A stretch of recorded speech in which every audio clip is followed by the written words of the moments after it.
We're here today at Station 5 in the North End to announce the acquisition, the receipt of 2 new fire engines. And these are state-of-the-art pieces of equipment that you've seen a little bit in action, not fighting fires, but backing up. And I think you've had a chance to take a look at some of the features. And this is just another time for us to really highlight the work that we're doing as a city to modernize what we do, especially in the area of public safety. Our firefighters need to have modern equipment in order to do their job effectively. That's what our residents deserve. That's what they need. And under the chief's leadership and with the work that Ari Skye has done as our CFO, we've been able to figure out a way over the last few years to get top-notch, state-of-the-art, modern equipment in place so our firefighters can be effective. Our fire department for a long time had older equipment that was outdated and wasn't nearly as effective as it should be. And when that happens, we put our residents at risk. So this is now, we've reached a point now where we've had, let's see, Chief, by my count, 1, 2, 3, 4, 5, right? 5, 1 ladder and 4 engines now, and then and another boat. And so, we have been ramping up our replacement rate of important fire equipment so that our guys can do their job well. Here in the North End, this station happens to cover a lot of ground and happens to cover an area where in some places we don't have a lot of hydrant coverage, and so we're seeing just a number of new features on these trucks that helps them be effective here. So in the case of Engine 5s, it has the ability to suck water out of the Acushnet River or Sasquatch Pond in areas where we might not have as much hydrant coverage. And that's one of the many features that the chief talked about when we were ordering these 2 particular pieces of equipment. But there is a lot of investment going into the fire department. There has been over the last few years. This station just had its roof done. This is a 1950s era station that still has a lot of legs on it. You can see it's in really good condition. The firefighters here, as well as our facilities folks, take very good care of it. We're seeing interior work being done by the city over here. We're putting money back into the city's physical plant. We're buying new equipment so that, again, so that we can be more effective in providing these very important public safety services. So I want to thank the fire department. We have under the chief's leadership, we have a very, very effective fire department. The ISO ranking, which you see the decals of on our fire trucks, means that we're only one of 3 fire departments in the Commonwealth of Massachusetts that have the highest ranking by the insurance agency clearinghouse. We have, the reality here is that we've got a very good fire department that's very good at getting on fires very quickly and keeping our residents safe. And we can give them, that we're giving them the tools to be effective, they're going to be even better at it. So I just want to thank the chief for his leadership. I want to thank Ari for helping us figure out for the first time in a long time as a city how to maintain our physical plant, how to upgrade our equipment. It's really important what we do behind the scenes when it comes to figuring out how much money to spend and where, and prioritizing is an exacting process. And we all know that money's not growing on trees, and that we are able to do this, I think, is a real testament to the leadership that we have in city government. I want to thank the city council, by the way, for supporting the police department.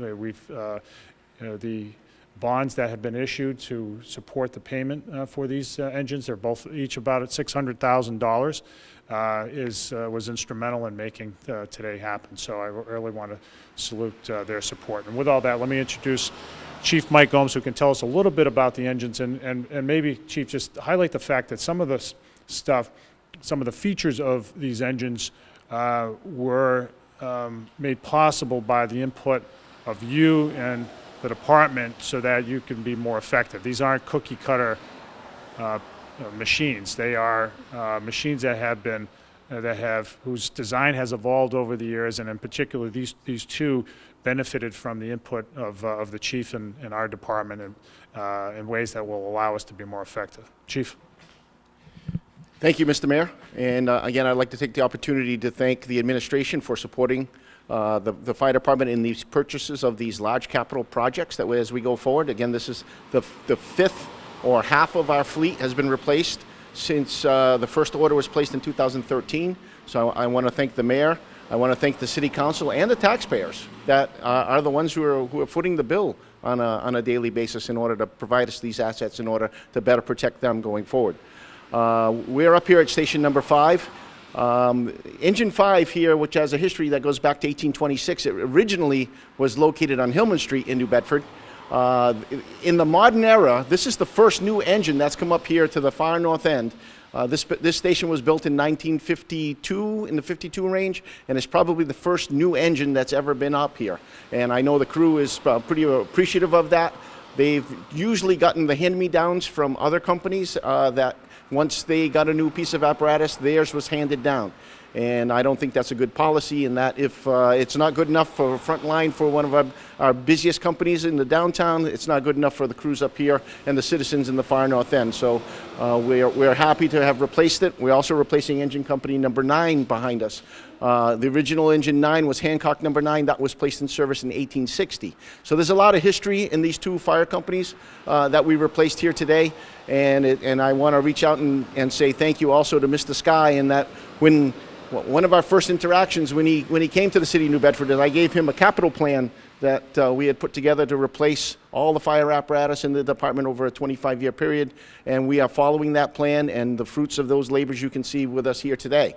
We're also investing in the future in these apparatus, in that we're doing things like galvanized frame rails, because corrosion is one of the things that attacks our fire apparatus, and we insisted on having galvanized frame rails, which add additional life to the trucks, stainless steel bodies, and then we're also fully equipping these with brand new equipment, so that way we're able to be as effective as possible out there in the field. So this is a happy and proud day for me, being able to replace these 2 pieces of fire apparatus, and I look forward to in the future, as we follow through with the plan, for additional purchases.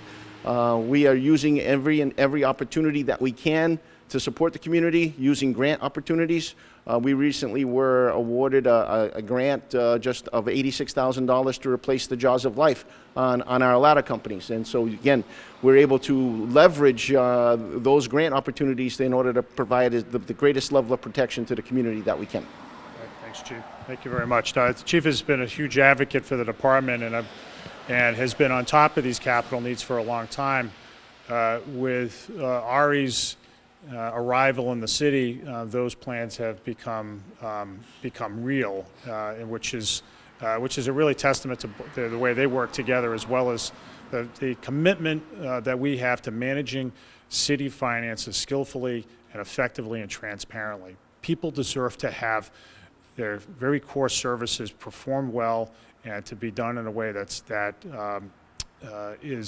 efficiently spends taxpayer dollars. So, Ari, thank you for making this happen. Why don't you tell them a little bit about what it's going to cost and how we've been able to work it into the capital budget. Sure. Thank you. Events such as these are a real pleasure for me.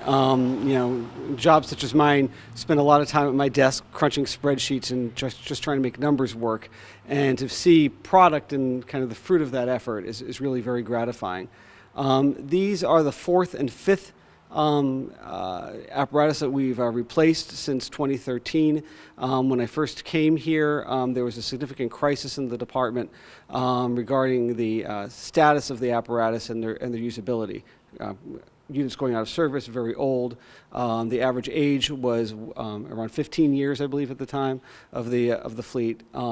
We've reduced the age of the frontline fleet down to about 7 years now, I believe, and that was through these efforts. Over the past 4 years, if you include these 2 vehicles here, we've replaced half of the frontline fleet in that time. So that's pretty good. The way we're able to do that is by leveraging the city's very favorable credit. We were able to obtain an 8-year note to finance these vehicles. That's a pretty conservative way to go. These vehicles can last 15 years. And the note was at a very favorable rate, about 2.25% from PNC Financial. So it's really all part of the capital program, which while we deal with fleet vehicles a little bit differently because of term and so forth. We look at all of our capital needs during the capital needs assessment process to really get a sense as to what the needs are out there and what can fit, and over time be able to project a debt load that the city can sustain.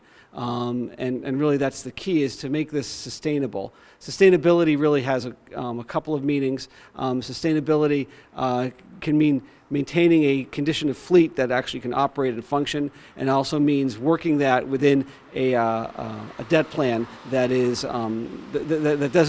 that won't over time cause an unbearable burden on the taxpayers and a strain on the city budget. So over time, what this is going to enable us to do is create a base in the department's budget so that going forward in future years, when vehicles become retired and new vehicles need to be purchased, well, that money will be there for that debt service as well. So, thank you, Mayor. Well done. Well done. And one of the things that we're working on right now is the construction, the design right now, and then ultimately the construction of the first new fire station in the city, since this one was built in the early 50s. That's happening in the south end, and that's long overdue, but again, it's another mark of the march of progress here. You know, we take seriously the charge that we need to provide really good services to our residents and to do it efficiently so that we don't burden taxpayers. So, and this is a real success story in that way. All right, very good. All right, thanks, guys.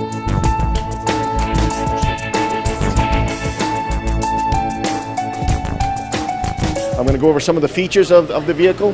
One of the things that we are trying to do is keep the wheelbase of the vehicle as short as possible for being able to maneuver through our city. Our city has many tighter streets, so the shorter the wheelbase, the more effective the turning radius is. So we're trying to keep our wheelbase as short as possible. We're going with extra heavy-duty suspensions. We're using galvanized frame rails and stainless steel bodies in order to maximize the life of these vehicles. These are probably some of the second largest capital purchases made by the community, and we're trying to get our money's worth out of them and as long as a service as possible. You can see here we've gotten an extended height cab so the crews can actually stand up in the back of the actual vehicle. As we work our way down the side, one of the new features is we have an external water depth gauge that lights up to tell us how much water is left in the water tank. So the firefighters from a distance can tell whether they're running out of water or the water supply is starting to run low. The cross lays where we pull our primary fire attack hoses from, we've lowered this down to a workable height of 54 inches, making it much more effective for our personnel in the field. One of the things that we've added to these last two the fire companies that we haven't been doing it for a number of years is suction hose, so that we can actually draft water out of standing bodies of water, whether it be Sassaquin Pond, whether it be any other Turner's Pond, or the Acushnet River if we have a serious fire along the waterfront. We've increased the amount of compartment space. In years past, fire apparatus would have had ladders mounted on the exterior, and what we've done is we've moved the ladders to the interior of the truck.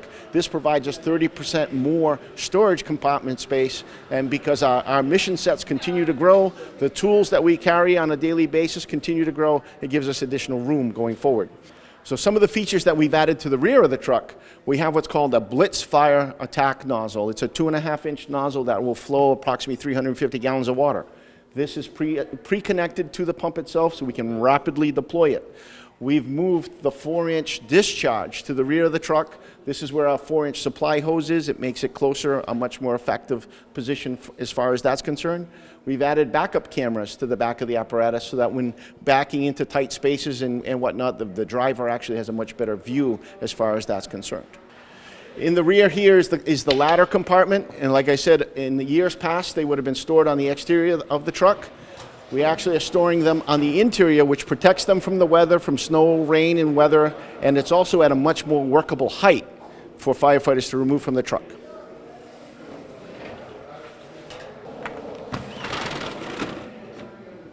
All of the compartments have specialized backing in them so that we can customize and place the location of all the equipment that we carry on the apparatus. And it's flexible in that if the mission changes and we have a different piece, we can move these brackets around anywhere on here without having to drill holes. And it just makes a much more effective a way of changing or modifying the truck as it goes through the 20-some year life that this truck will be in frontline service.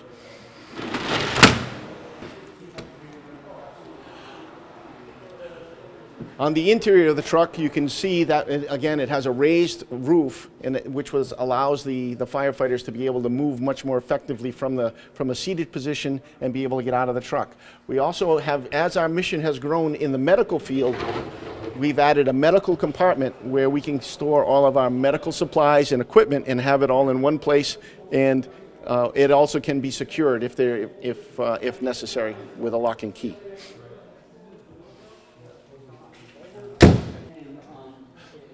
On the front of the vehicle, one of the features we've added is fixed scene lighting in the center and on the left and the right, so that on arrival and on our way into someone's address from either the driver's position or from the officer's position, we can light up the scene on the left or the right in order looking for the address numbers on the house, again, which makes it much more effective. We don't have to use a handheld spotlight or anything of that nature. They're giant floodlights that will light up the area on arrival.